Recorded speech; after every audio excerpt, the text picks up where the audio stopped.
Hey, I'm out on my walk.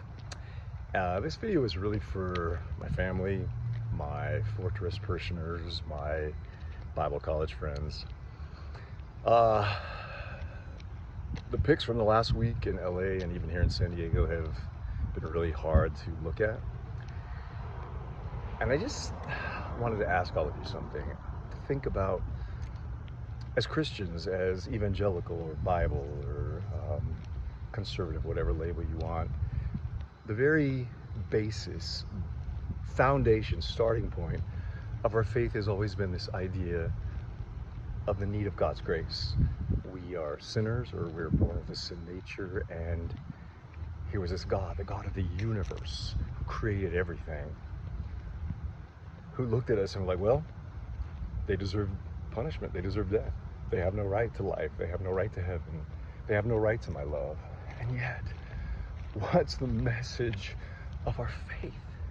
That the God looked down at us and said, yeah, you have no right, you're wrong, and yet I'm going to send my son, and I'm going to put him on a cross, and he's going to suffer, and he's going to love you, and he's going to give you grace, and he's going to show you mercy.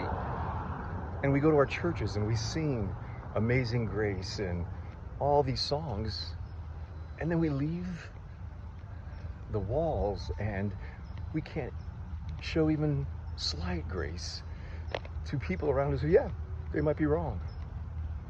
They might not have a right, but nor did we when God sent his son. You know the Bible. Think of a couple things. Samaritan woman, Jesus met her at the well. She wasn't a Jew, she was an outsider. Jesus showed her love. The centurion came, he was the avowed enemy of the Jews. And Jesus said, I'll heal your daughter. The parable, come on, you know it. A king had a servant, owed him, 10,000 bags of gold. No way he could repay it. And he's like, I'll throw him in prison. Take his wife, his kids, sell them. And the man begged. And the king's like, I see you. You owe me. You're wrong. You have no rights. This is the law. I'm a king. The law is the law of the land. And he showed him mercy. He let him go. And then he goes, finds some guy that owes him just a little bit of money and beats him up. And when the king heard that, you know the rest of the story. Come on, y'all. We know who we are.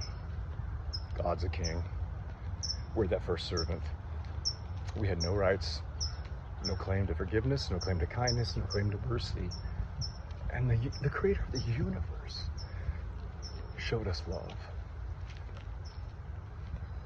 So y'all, I'm gonna be honest, you need to turn off the TV, you need to turn off social media, and y'all need to go, like we did in the old days, get on your knees next to your bed, and you need to have a talk with Jesus.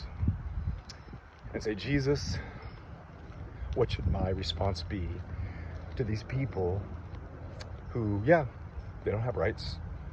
They're here illegally. I get it. I agree. But what should my base motivation be? And if that Jesus, which went to the cross for people who had no rights, in fact, the right was punishment.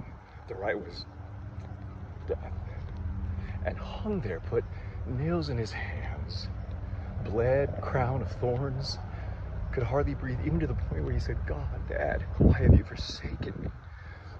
And yet he did it. For you and for me, people who were in the wrong, had no rights, had no claim. He gave. What should your reaction be to the dad working in the kitchen of a restaurant, supporting his 5 kids? What should your reaction be to a mother in a healthcare clinic trying to take care of her unborn baby? Yeah, you're right, illegal. But is that Jesus going to tell you, rip them out of there, lock them up, send them away? If that's your Jesus, it's not my Jesus, and that is not the Jesus of the Bible. I'm not against laws. I'm not against enforcing laws. But our base motivation as Christians has to be mercy and compassion and grace, because that is what we have based our entire faith upon. Go pray.